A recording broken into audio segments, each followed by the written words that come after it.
O Ministério Público de Sergipe ajuizou uma ação civil pública para que o Estado não autorize a realização de eventos sem análise técnico-científica sobre as projeções para a pandemia da Covid-19. Para falar sobre essa ação judicial, nós vamos conversar agora com a promotora de Justiça da Saúde, Alessandra Pedral. Doutora Alessandra, boa noite, muito obrigado pela sua presença aqui no Jornal do Estado. O que foi que moveu o que moveu essa ação civil pública? Bom, boa noite, Giovana, boa noite a todos. O Ministério Público de Sergipe ele vem acompanhando a situação da pandemia no Estado, os números diariamente, e a gente percebeu na última semana uma taxa de contágio de 1,87. Foi registrada com a maior taxa de contágio, inclusive, do Brasil. Ou seja, a cada uma pessoa contaminada, 100 pessoas contaminadas, 187, a transmissão seria de 187. Então, preocupado com essa situação, a gente ajuizou a ação civil pública. Na sexta-feira, entrou em vigor o último decreto, que trata das medidas relacionadas a festas, shows e similares, e que também trata da situação dos restaurantes. Nesse primeiro momento, o nosso propósito com a ação civil pública é cuidar dessa questão das festas e shows. Por quê? Porque tais eventos, na verdade, com o período de festas de final de ano, existe um crescimento muito grande de eventos dessa natureza.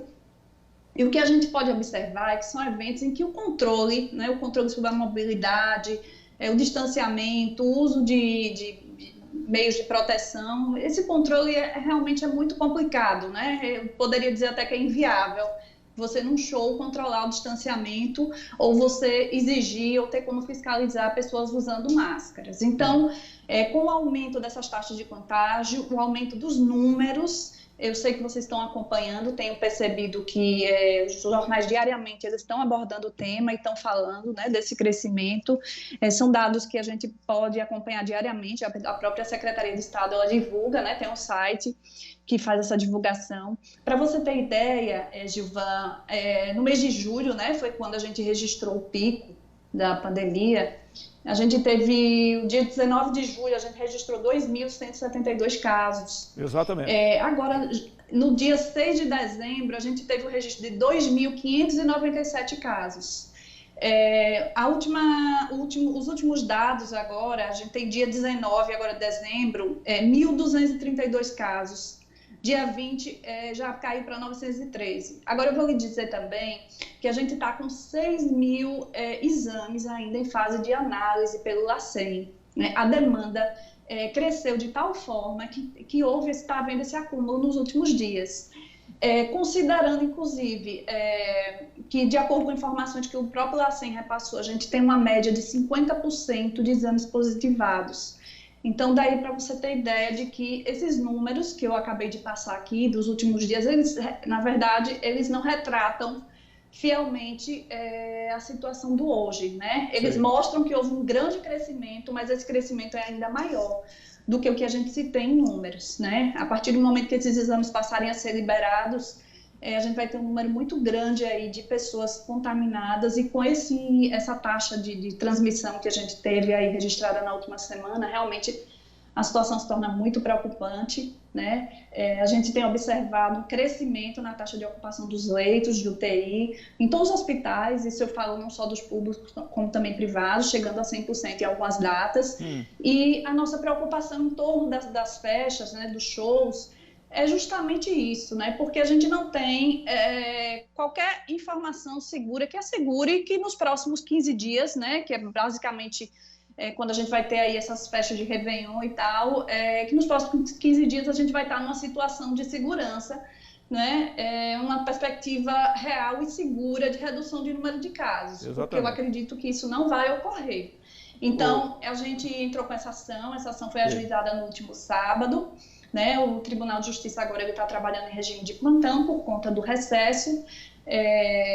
O propósito dessa ação é justamente isso, porque a gente entende que está numa fase de instabilidade e de imprevisibilidade, se não previsibilidade, com base no que eu já lhe passei agora de dados. e a gente entende que é necessário suspender qualquer autorização de projetos sanitários, né, porque o último decreto ele prevê essa necessidade, que o Estado não autorize esses projetos cujo intuito seja realizar shows e eventos dessa natureza. Então são essas as providências. Até que a gente tenha um relatório técnico que indique de forma real e segura que há uma estabilidade e uma redução do número de casos. Doutora, quais então as providências necessárias que o Estado deve tomar justamente sobre esses eventos que a senhora está falando aí? Veja, foi pedido uma medida liminar, né? A questão foi judicializada. A gente está aguardando, o juiz despachou no sábado mesmo, foi dado um prazo de 48 horas para o Estado apresentar esse embasamento técnico que justifique, né, essa permissão. Hoje a gente tem uma permissão de 100 pessoas em ambientes fechados, quando se fala em festas e shows e similares, e 150 pessoas em ambientes abertos. Então a gente quer entender por qual motivo permitir, né, esse tipo de situação quando a gente está vivenciando uma fase que eu poderia dizer até uma segunda onda já da pandemia, uma fase de crescimento, uma fase de taxas altíssimas de contágio. E o Estado né? Por quê? Por que colocar em risco, né, a população? Por que a gente permitir nesse momento que exige cautela, né? Por que permitir agora, né? Então, só concluindo, né, minha explicação, foi firmado esse prazo de 48 horas. Esse prazo ele vai encerrar às 19 horas e 49 minutos, tá? O prazo da ação. Então, encerrando esse prazo, se a gente não tiver qualquer informação, ele vai para o juízo que está respondendo agora pelo plantão, para poder decidir sobre a liminar, e o nosso propósito é realmente suspender essas autorizações e cancelar aquelas eventualmente concedidas. Com certeza. Doutora Alessandra, muito obrigado pela sua entrevista, uma boa noite para a senhora, viu? Então, uma boa noite. Obrigada.